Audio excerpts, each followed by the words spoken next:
talgutel algusest saadik, see on siis nüüd 5. aasta. Ja põhjus, miks ma nendel talgutel kaasa olen löönud, on ilmselt sellest esimesest aastat, siis kui ma sattusin esimestele konnatalgutele, siis ma arvan vähesed, kes on ühed konnatalgud nii-öelda läbi teinud, siis jätavad järgmistele tulemata. Oma esimestel konnatalgutel ei osanud ma arvata, et konnad nii massiliselt hukka saavad.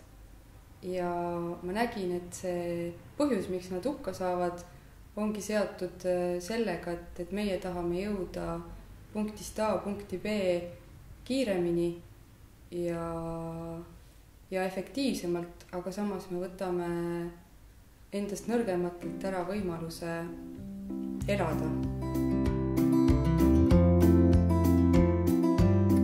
Konnatalgud on püüd aidata rändeteel olevaid konni.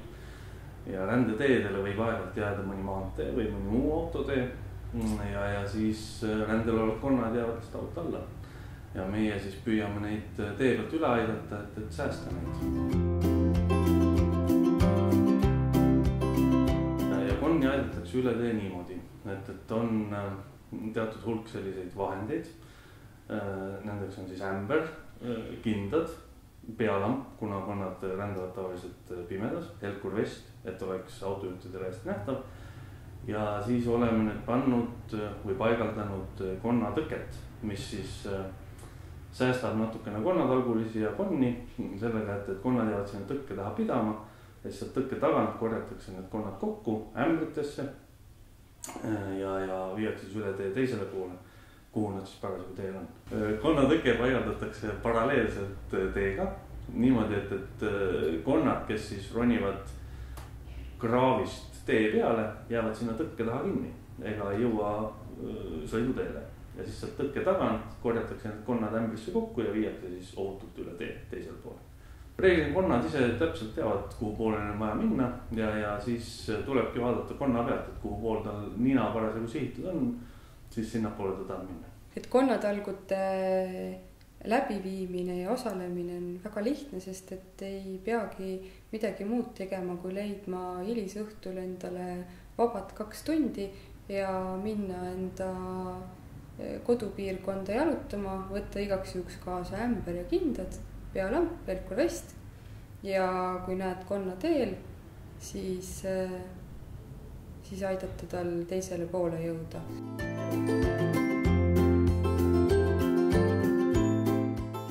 Konnatalgud toimuvad reeglina aprillikuus. Meil ööd on parasjagu soojad, tiputab natukene vihma. Siis sigimisküpsed konnad otsivad endale paarilised ja liiguvad sigimiskohtadesse. Ja kui nüüd selle tee peale jääb mõni maantee või muu autotee, siis saab neid seal hulgaliselt hukka. Kõik loomad armastavad minna liikvele peale päikeseloojangut, aga kevadel ongi päikeseloojang, ütleme, alates kella 9 õhtul ja konnaränne võib toimuda ka varahommikul, ütleme kella 6 ajal.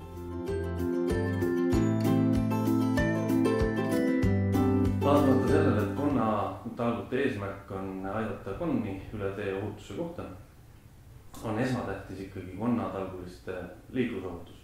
Selleks peavad talgulised kandma helkurvesti, taskulampi või pealampi ja kõikidel väikestel konnatalgulistel peab kaasas olema kindlasti täiskasvanu. Lisaks sellele peab konnatalguline kandma kindlasti kindaid, sellepärast et konnade nahk on väga tundlik ja paljakäsi konni üle tee aidates me võime teha rohkem kahju kui kasu neile. Eestimaa Looduse Fondil on konnatalguliste jaoks konnatalgulise meelespea, kus on näiteks kirjas, et kärnkonna ei tohi teiste konnadega koos ühte ämbrisse panna. Sellepärast, et kärnkonna lima on mürgine teistele konnadele.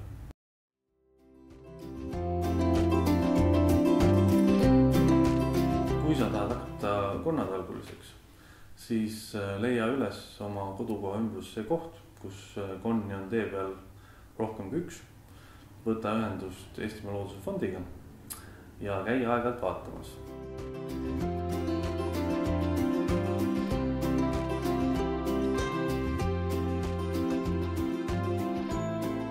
tublide konnatalguriste abiga on 4 aasta jooksul päästetud üle 60 000 konna.